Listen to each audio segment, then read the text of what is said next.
Alright, fellow Slayers, time for the final episode of Review of the Day, which is Graduation Day, Part 1.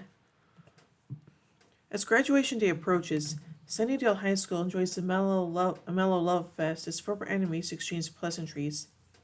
Buffy's not caught the spirit, however, and others have their own concerns too. Cordelia is worried about the color of the gown, while Xander fears for his life. The Scuba Gang then learns that the mayor will be the commencement speaker, meaning that he is not only going to attend on graduation day, but at the ceremony itself. Meanwhile, Faith visits Professor Worth and thinks she's there to discuss his work. However, it emerges she is beset by the mayor to kill him.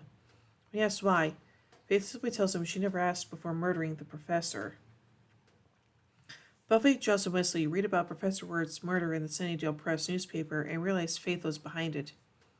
Given the fact that he ordered a murder when he was planning to destroy the town anyway, the gang concluded that the mayor seems to be clearing up loose ends, meaning Worth must have something the mayor doesn't want them to find. In class, Anya tries to tie Xander into another date, but is stunned when she finds out about the upcoming ascension. Xander brings her to the library, where she tells of an ascension she witnessed 800 years before in the Koskov Valley above the Urals. A sorcerer became the embodiment of the demon Loesh, the four-winged soul killer, and decimated an entire village within hours. Only a few people escaped. Anya explains that ascension means that a human being becomes pure demon. She tells him that all demons that walk the earth are tainted, human hybrids like vampires, but that a pure demon is different. She doesn't think this sounds like Loesh, though, because the rituals are different. Interesting. Just as she says this, the mayor strolls into the library, putting everyone on edge. He taunts the gang and threatens to eat Buffy. Giles plunges a fencing saber into his chest. Wilkins, unharmed, tries him for showing violence in front of children before departing, promising one heck of a speech. Anya, who will see what an ascension is like, plans to skip town, though Xander tries to get her to stay and help. She proposes to him that he could leave with her and tries to persuade him to come, but he is committed to staying to help his friends and declines.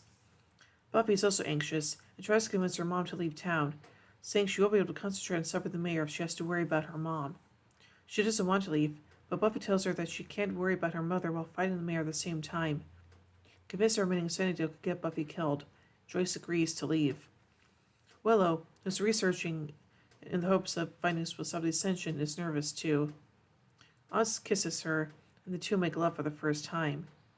As they lie together afterward, they both agree that everything feels different now. Searching Worth's apartment, Buffy runs into Angel. They gather a box of documents and prepare to take it to Giles. Outside the apartment, Buffy and Angel talk about their relationship and end up arguing. Faith shoots Angel in the back with an arrow, deliberately missing the heart. Angel tries to get up, but collapses into Buffy's arms. Oh no. Wesley tells Giles that the professor found a large demon carcass buried in a lava bed. Worth believed that the carcass might be some hitherto undiscovered dinosaur. Giles thinks that perhaps it could have actually been a demon, which will explain why the mayor will want to keep this kind of information secret, since this means that the mayor is only purpose to harm until the ascension.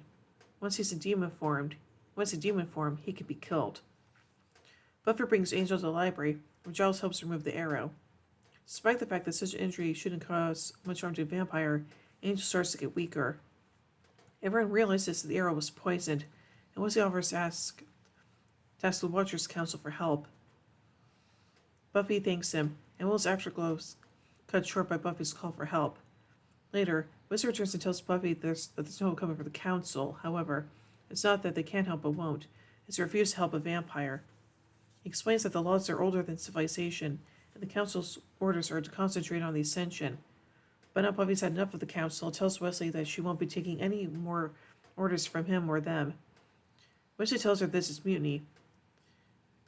She responds that she thinks of it as graduating, and now tells her now former Watcher to get a job. Ooh. The mayor sends Faith home and prepares for the ascension by performing the ritual Gavrok, which requires eating the giant spiders in the box of Gavrok. Willow, meanwhile, has figured out what the poison is. Its Latin name translates to Killer of the Dead. Oz tells the gang that vampires can only survive the poison by draining the blood of a slayer. Buffy's fine with that, and intends to allow Angel to drain Faith. Willow points out that doing so will kill her, Buffy tells her that it won't if she's already dead. Later in the library, Xander tries to talk Buffy out of it, but she takes Faith's knife from the weapons cabinet. Willow and Oz, still reveling in the new state's relationship, locate Faith's apartment. Buffy arrives at the apartment, where Faith gloats over the poisoning of Angel, happily admitting it was her idea. Buffy then tells her that he could be cured by her blood. Faith is scared, warning Buffy she'll never take her alive, but Buffy tells her there won't be a problem. Faith is impressed that Buffy's stepping up, and asks her if she's ready to cut loose. While the mayor is finishing the ritual by eating the Gavrok spiders, a vampire bursts into the room. The mayor is upset, asking why he didn't knock during dark rituals, until the vampire tells the mayor that there's trouble at Faith's place. Buffy punches Faith. Faith spins and punches her back. They assume they're fighting stances and a knockdown drag-out battle to the death ensues. The fight takes the Slayers over Faith's apartment, crashing out of her window and onto the rooftop. As Faith recovers, Buffy slips a handcuff onto her wrist with the other cuff attached to her own.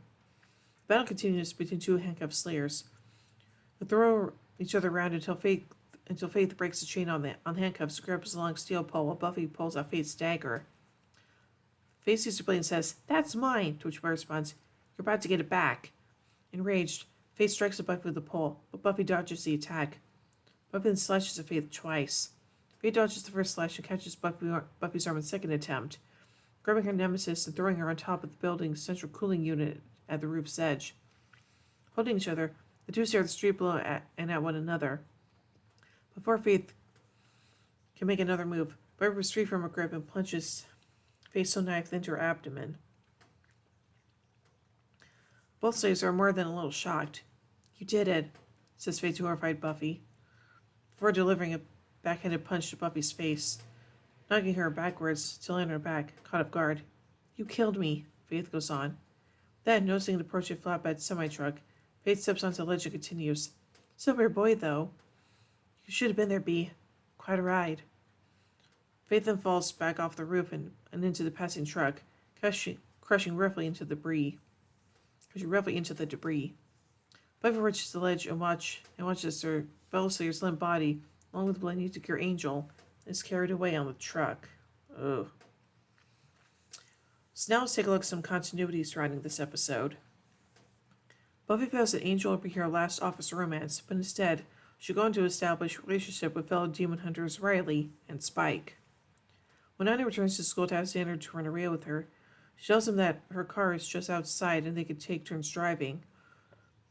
In the episode Triangle, Anya will declare that she's uncertain about driving, despite demonstrating ability to do so. Buffy tries to convince Wesley to help her by telling him, I'm talking about watching my lover die." Wesley will watch his own lover die in his arms in A Hole in the World. Willow becomes the last member of the current Scooby Gang to lose their virginity. While also said to have had sex before, Cordelia mentioned in Bad Eggs, Buffy did so in Surprise, and Xander in the Zeppo. Buffy tends to kill Faith. Among her slay count, she has caused the death of 2 other humans before, Octurus in What's My Line Part 1 and Gwendolyn Post in Revelations. Later, she'll kill 5 Knights of the Byzantium in Spiral, and, albeit empowered with evil, Caleb in Chosen. Buffy handcuffs Faith during their fight. These are like the handcuffs they broke out of in Bad Girls when they were arrested. Alternatively, they could be the handcuffs that Buffy took from Joyce and Band Candy to hold Ethan. And now let's take a look at a couple of production notes from this episode. Cordelia complains that she wanted the graduation robes to be teal and not maroon in color. In the original script, she wanted red, but the school went with dark blue. Faith, like Eliza Dushku, reveals that when she was a kid, she lived just outside Boston.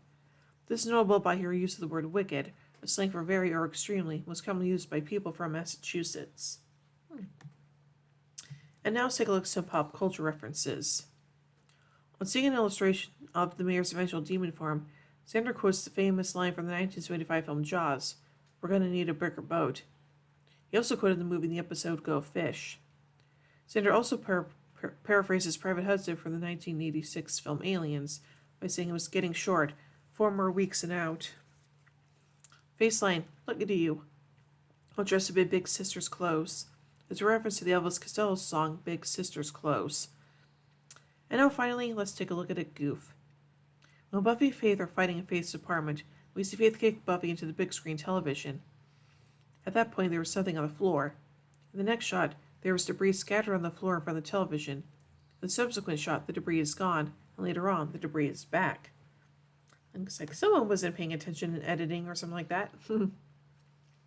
So overall, I think this is a pretty interesting way to begin the end of this season. So, yeah. So overall, I give Graduation Day Part 1 4 vampire stakes out of 5.